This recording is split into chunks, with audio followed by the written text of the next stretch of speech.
Hey guys, welcome back to another video.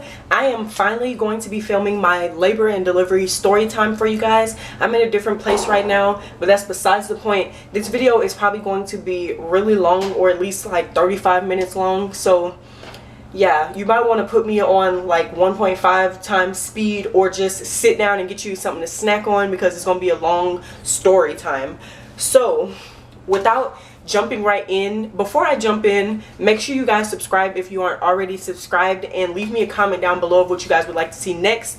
Thank you so much for subscribing to me. For everybody that's been here with me, all 91 of my subscribers. I'm on the road to 100 subscribers. I know that's not really a big goal, but it's something.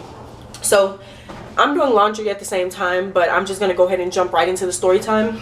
So I was due on June the 6th, 2019. That was my 40 weeks, or whenever I turned 10 months. And the last video that I had recorded for you guys was my what's in my hospital bag and inducing my labor. So for that video, when I had went to my doctor, I was only 1 centimeter dilated, and I was about, I can't remember, I think they said 80% effaced. So 80% softened and only 1 centimeter dilated. So what I had listed for you guys for what I was doing to induce my labor was pineapples, walking, and sex. I believe those were the only 3 things, but I'll link that video up above if you guys want to see what I did. So what happened next? So I had an appointment on Tuesday. My appointments were every single Tuesday, so it was my 40-week appointment.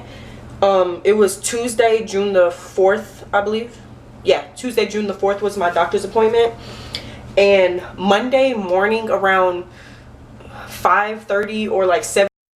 Okay guys, I had to come on here really quick just to let you know that throughout this whole video, I keep saying that I was in labor for 3 days, which is true, but my labor did not start until Tuesday, June the 4th, not Monday morning.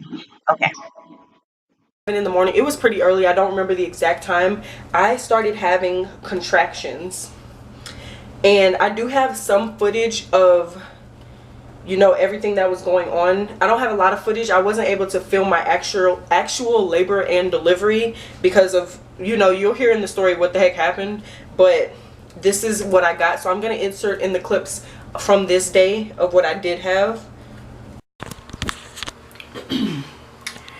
Okay guys, I'm talking quietly because it is 7:10 in the morning and my fiance is still sleeping.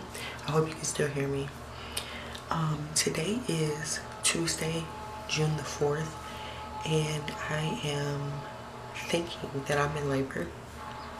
The early stages, I've been having contractions since about 5:20-ish this morning, and I started recording them at 5:45.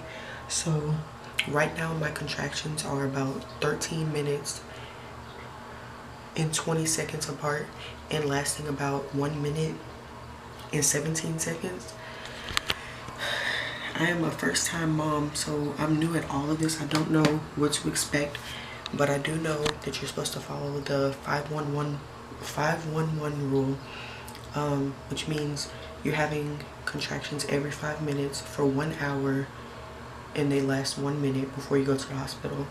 So yeah, I told my fiance that I was having contractions, but I told him that he can sleep until I wake him up, basically, because I think it's too early for us to do anything. I actually was supposed to go to the doctor today for like my 40-week appointment. I'll be 40 weeks on Thursday.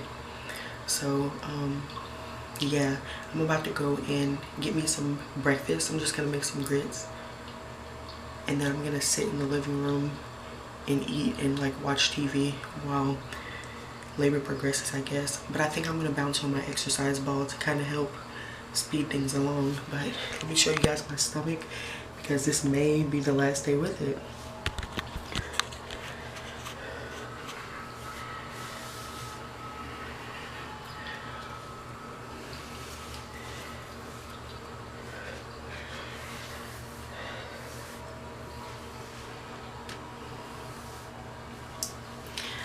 I'm so excited.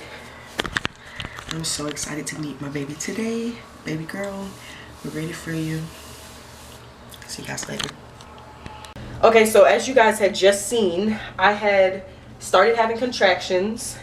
I had called my sister to come over with me. I had my fiance there, but I wanted my sister there specifically because she was going to be the one recording my labor and delivery for me. That was her specific job. She recorded my baby shower, so I wanted her to record the labor and delivery also. She did such a good job. So anyways, so Monday came. It was early in the morning. I literally woke up out of my sleep because I was having contractions, and I basically, for me, the contractions, I can't really explain to you what they felt like. A lot of people say they feel like cramps, and I don't know if that was the best description for me. I just know that they hurt really, really badly. It wasn't anything that I could prepare for. They just really hurt. So yeah, basically, for me, whenever I was having a contraction, I had to stand up. I couldn't just lay down in bed and endure the pain because it made it hurt worse, which I was surprised about that. I thought that I would be able to just like lay on the bed and do different like birthing positions to relieve the pain, but that did not help me. I also thought I would be able to get into the bathtub, but as my labor progressed, getting in the bathtub didn't help either because again, I was sitting down, and that didn't help me. I literally was sitting like reclining in the tub in between contractions, and every time a contraction came, I had to get up and lean over the tub. Just being upright would help the contractions, or help me to endure the contractions. So people near me know that I wanted an all natural birth, a 100% natural. I didn't want any IVs, I didn't want any epidurals, none of that stuff. I wanted it all natural. So that's the way that I wanted to go. I thought that day was finally the day that I was going to be going into labor. So my doctor's appointment was on Tuesday, and this is Monday. So I let the contractions go on for a couple hours because I had like a timing app on my phone to time my contractions and such. So my sister had made her way over there and was like kind of sitting with me, and she was timing the contractions for me while I was resting and like, you know, doing everything to cope with the pain. And I was also bouncing on my exercise ball. And so we finally went to the hospital when the pain got really bad for me. The contractions were all over the place, but it had been a couple hours since I had been having them, so I figured it was time for me to go ahead and go. So I had called the hospital and told them what was going on. I've been having contractions for this amount of time, they're this many minutes apart, blah blah blah. And they was like, okay, let's call your doctor. So my doctor, when they called, no, actually, scratch that. I did not call the hospital. I called my doctor because I told them I had an appointment the next day, but I was having contractions that day. So they told me to just go ahead and go to the hospital and get checked out since I had been having contractions for that long, for hours. So yeah, I went to the hospital, and basically all they did was hook me up to the machine, and I'll insert pictures along also because I do have pictures from this. So yeah, this day I was in the hospital, 39 weeks in like 5 days or something like that. And all they did was hook me up to the machines, put me on the bed. They told me I couldn't eat or drink anything for a whole hour, and they monitored the contractions. And so basically when they came back after that hour, they told me that I was not in labor. They just said basically your contractions aren't close enough together, they're sporadic, they're not, you know, regular contractions. So we're gonna go ahead and send you home, give you some pain medicine, and if you do have more contractions and they get unbearable, come back. So they gave me some medicine. I went back home, and basically after about an hour of being at home, the contractions stopped. Hey guys, so my sister has been having contractions for the longest time, and she was at the hospital, but she got sent home, so we're trying to induce her more.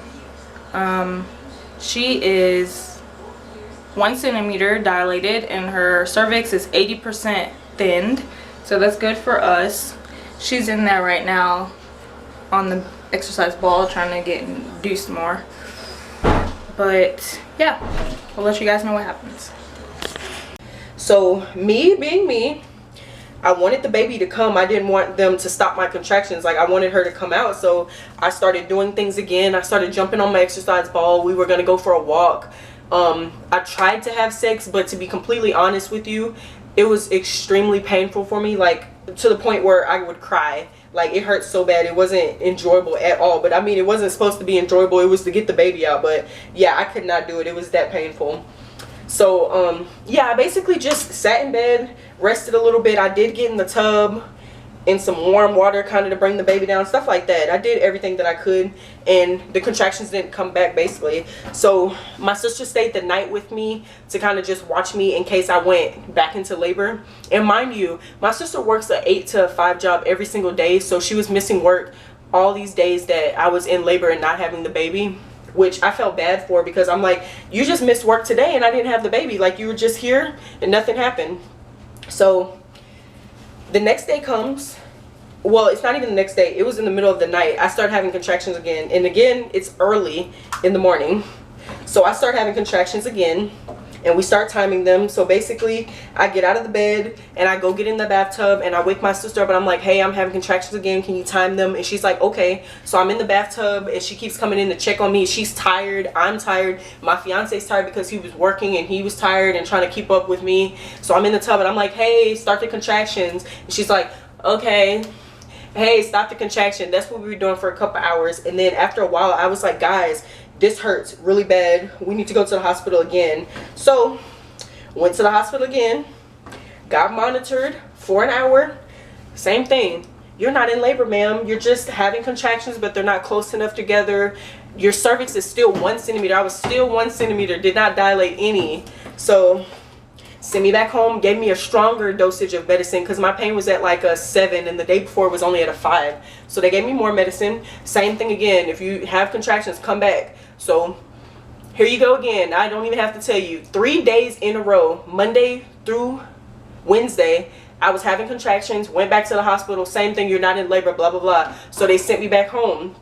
But, okay, so here we go. Thursday morning, I'm still having contractions. My sister at this point went back home because I told her, I'll just call you when I go to the hospital and they tell me that they're going to admit me, because I don't want you to keep missing these days of work and nothing's happening. Like, it's no point. I don't want you to miss work because the baby's not coming. She's playing peekaboo. So it was just me and my fiance this night. And again, at about 5 o'clock in the morning, I'm getting out the bed.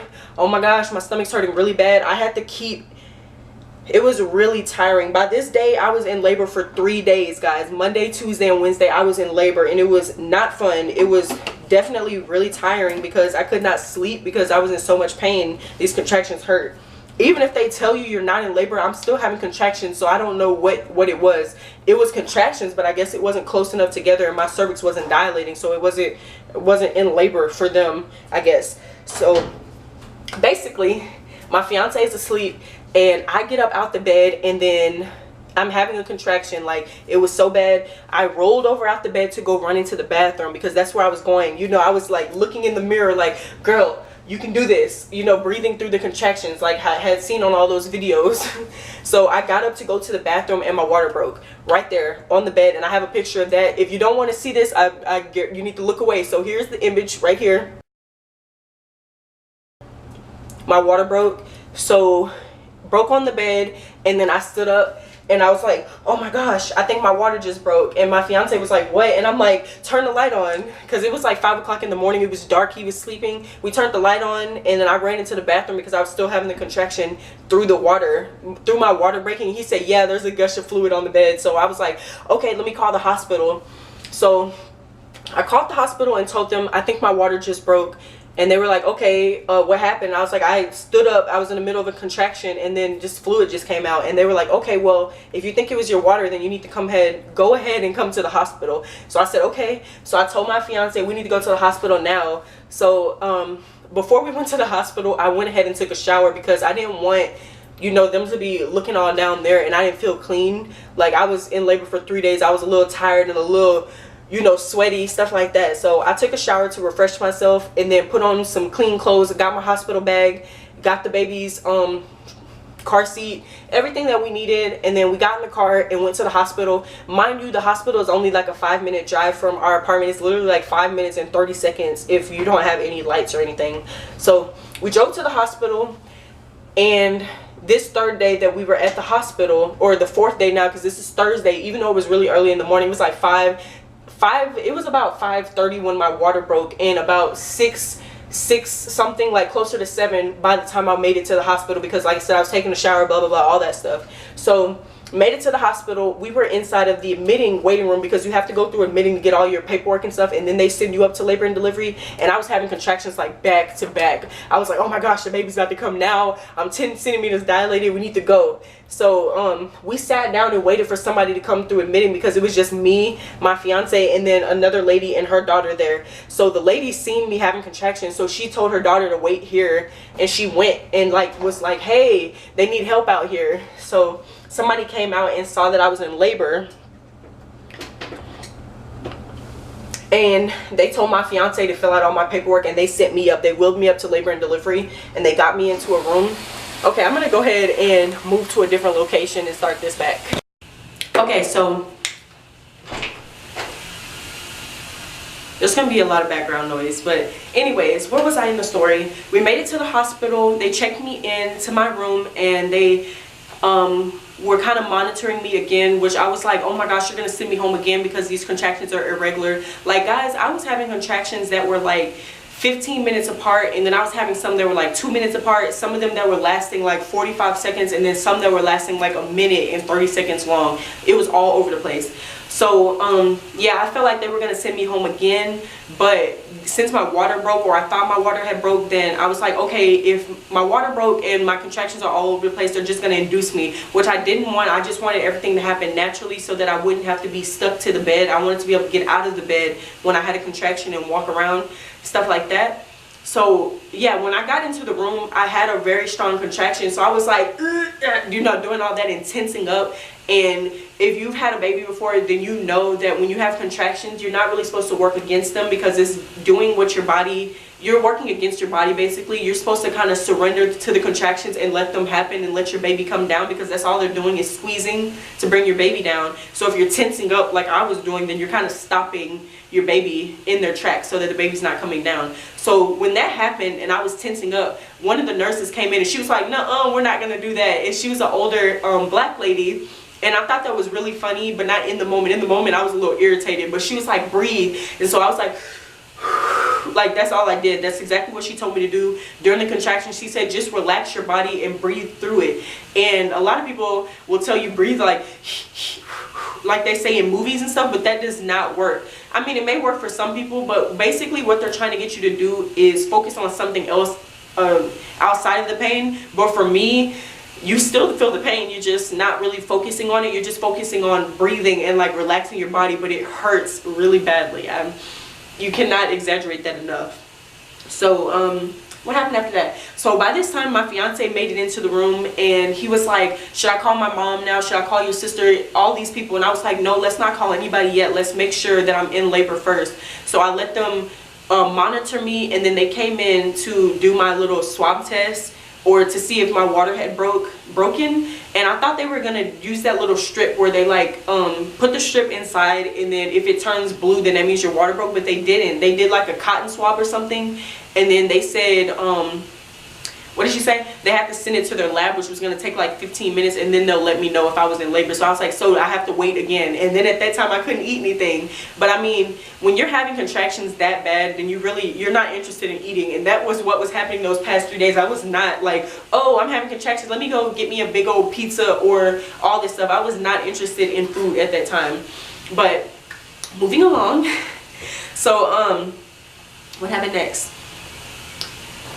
So yeah, I was basically just having contractions and breathing through them while I waited for them to come back and tell me. And the lady was like, or the nurse was like, okay, good news, you're having a baby today. And so at that time, it was probably about 8 or 7:45, somewhere near 7 and 8 around this time. But they told me since my contractions weren't regular, they were gonna put me on Pitocin. So I was not excited about that, because I heard from like everywhere, Pitocin makes your contractions stronger. And because it's like unnatural or something, like, and a lot of people, they don't really know that, like, that's all they have to offer. Like, if you're not into labor, that's the only thing that they have to start your labor. Oxytocin, you know, the synthetic form of oxytocin. So they gave me Pitocin in an IV, and they gave me like some stuff to keep me hydrated, I guess, because I couldn't drink water either. And so I was in the bed, My fiance was there. I told him to go ahead and call my sister, call his mom, call my mom. And my sister was at work at this point because it was already 8. And I told her, she told me to try and keep the baby in until she got off at 5. And I was like, girl, I don't know if I can have these contractions for that long. Like, I can't wait. I'm ready for her to come now.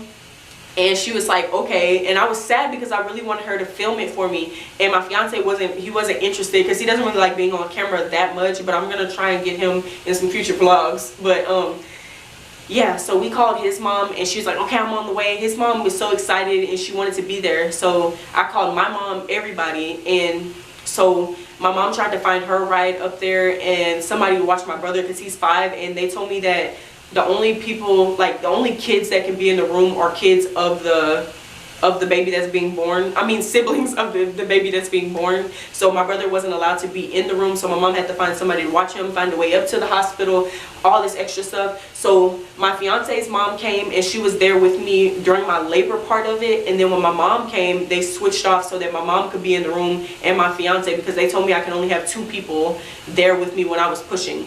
But back to the labor. This is where it gets real, guys.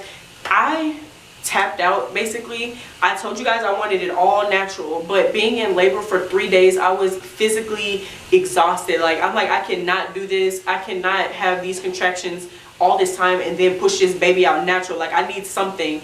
And so I'm like, when can I get the epidural? And they were like, oh sweetie, you have a long way to go, you're only 1 centimeter. And I'm like, oh my gosh, only 1 centimeter. How far do I have to make it? And she said, at least make it to 4 centimeters and then we can give you an epidural.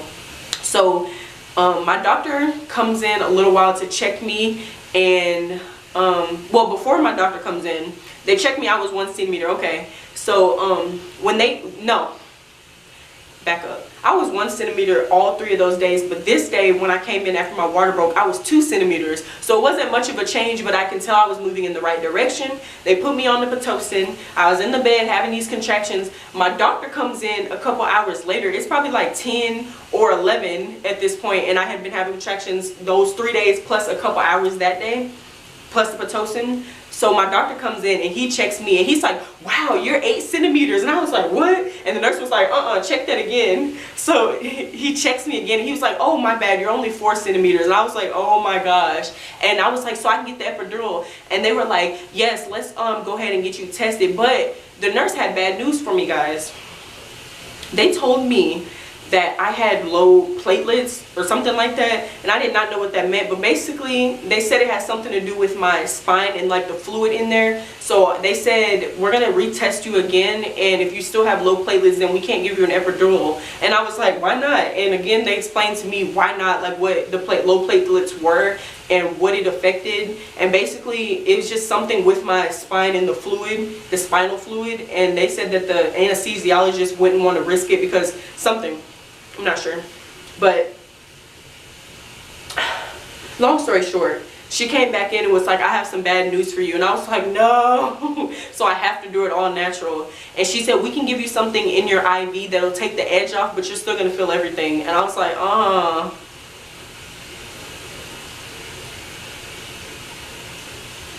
yeah. So they put me on, I think it was morphine, but do not quote me. I do not remember it, like what the heck they gave me in that IV that day. I do know that I still felt everything. When I tell you I felt everything, I guess it did take the edge off, I'll give you that, but those contractions still hurt. And basically all the medicine did was make me fall asleep. And I would wake up to have a contraction, breathe, and then go back to sleep. And I asked him if I can lay on my side because I was on my back with all the stuff hooked up to me. And I said, can I turn over? And they said yes. So they had me hooked up here, had my IV there, all that stuff. So I got to roll over and have the contractions on my side because that felt better than just laying back on my back, I felt like. So hours later, it's about 12 or so, the doctor comes back in and then he's like, okay, you are 8 centimeters this time. It was like 7 or 8, something like that. So I told my fiance to call my sister, and I'm like, sister, I don't think I can hold on until 5 o'clock. It's only like 11 or 12 and I'm already like 8 centimeters. And the doctor was like, you're gonna have your baby in the next hour or so. And she was like, oh dang it, well I'm gonna try and come right after I get off of work. And she was disappointed too, and I was very disappointed because one, I wanted my sister there to also experience it because this is the first child, the first grandchild, the first niece, you know, that was being born in both our sides of the family.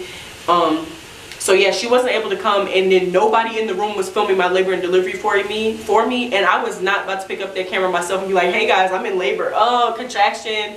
I didn't want to do that. So I kind of just wanted somebody to record for me and kind of let everybody know what was going on so that we could look back on this moment. But I promise you, the next baby that I have in some years, we will record this labor and delivery so that it's something that we can always look back and actually watch instead of me telling the story. I feel like it's different to actually see it than to hear about it. But that's why I have pictures. That's all I have is pictures, guys. I'm sorry. I really wanted to record it. But anyways, back to the story. So yeah, called my sister. I told her what happened. She was sad. I was sad. I'm like, I'm sorry. Yeah, just come right after. Blah, blah, blah. So the doctor came back in at around 12-ish, 12:30, something like that. And my mom was here at this point. So we had 3 people in the room.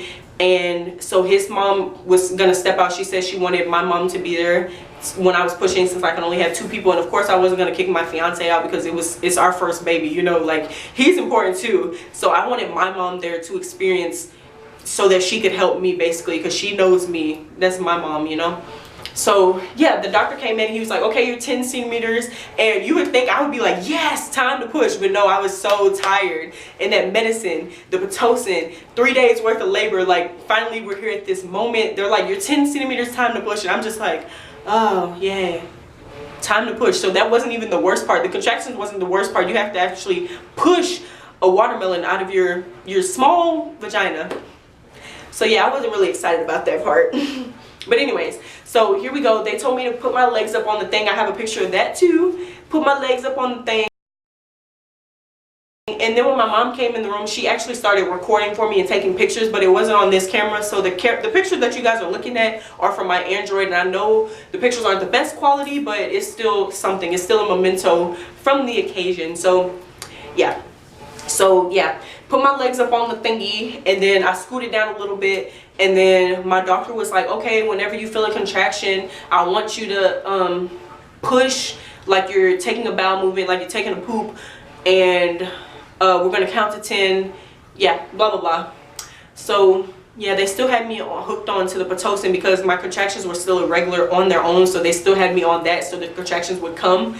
So yeah, the first contraction came. I'm like, oh, I'm having a contraction. They were like, okay, so push. So the first time I pushed, I peed all over my doctor, and he didn't have his gown on yet. I guess he wasn't prepared for that part. So I started peeing, and I couldn't stop it because I was pushing, you know. So they put his gown on, and he was like, okay. So after that contraction was over, they put a catheter in to drain all of my urine out so that I wouldn't pee on him again. And looking back, that was kind of funny, but in the moment it wasn't funny to me. But other people were laughing around, like he was like, okay, that's not really the part that you're supposed to be pushing from. So next contraction came, and I pooped all over my doctor.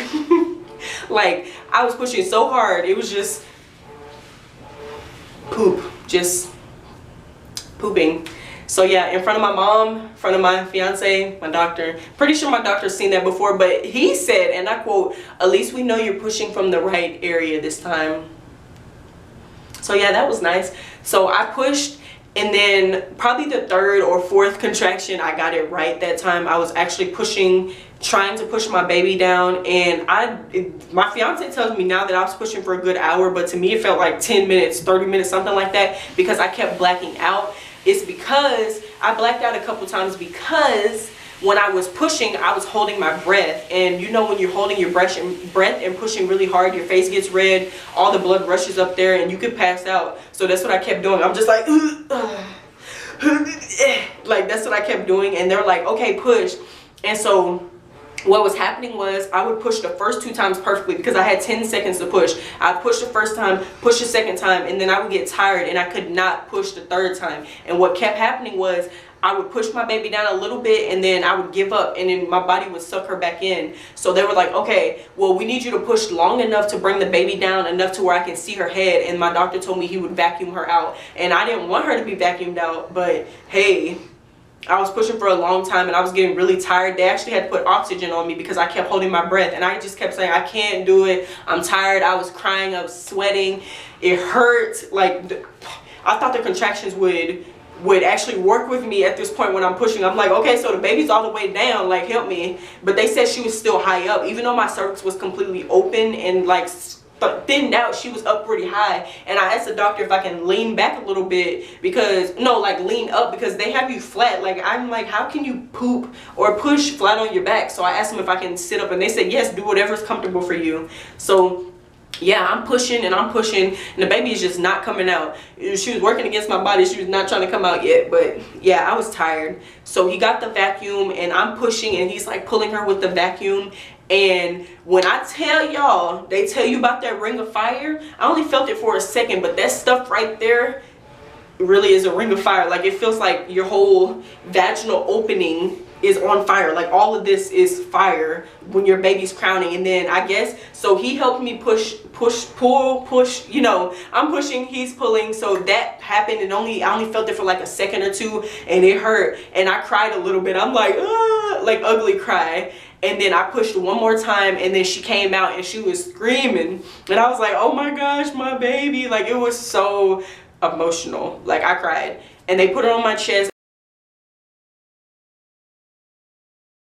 and she was screaming. And if you've seen my last video, my 1 month update, you guys heard me say that my baby cried for a long time. Like, she would not calm down. I thought when she got on my chest and felt me, she would calm down, but no, she was not having that. I'm like, girl, you're out, calm down, it's okay. No, she was not having that.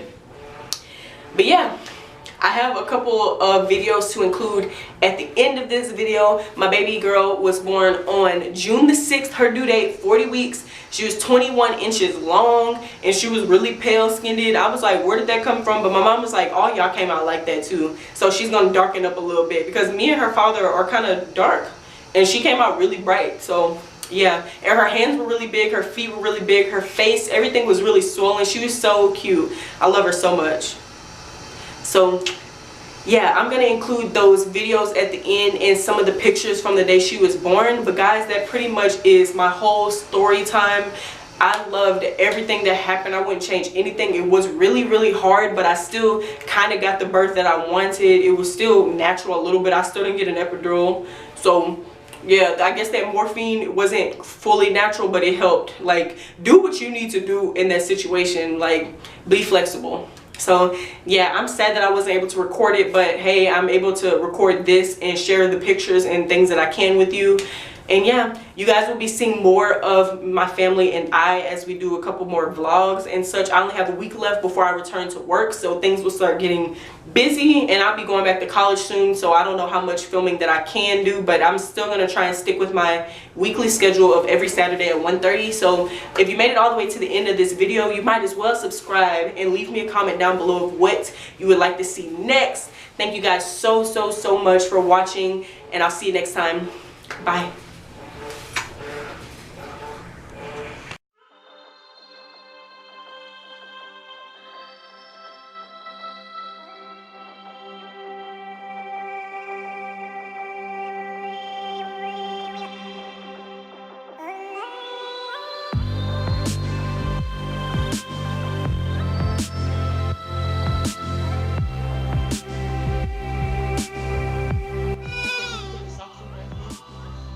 Yeah, after. Shakoya, this is you.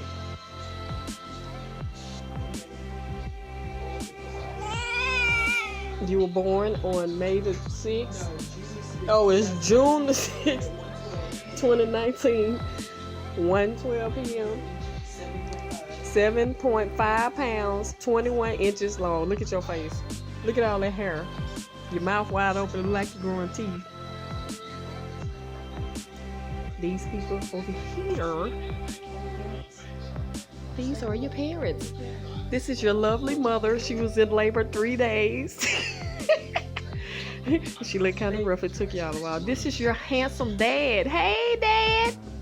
Hey, Chicago. And of course, I'm your beautiful grandmother. Not grandmother. Mama Duke. Don't ever call me grandmother. Mama Duke. Oh, you do? Your dad. We love you. And it's been a long road, baby. You kind of grouchy and stubborn, so we're going to see how that play out. But we got you. You got a lot of people that support you, and we love you. And you are the first grandbaby, so you are going to be loved and showered and pampered with all of this that we have. And look at yourself. She going to look back at this and be like, what is this? Huh? What? Show what on there?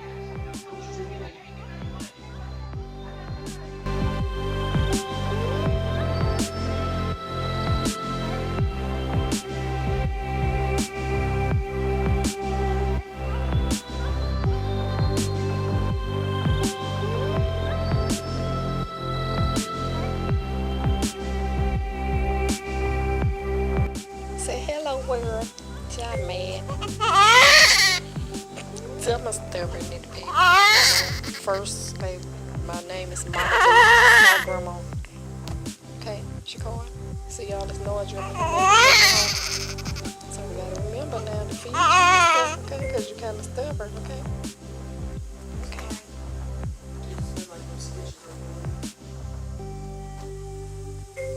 See, I see myself in the mirror.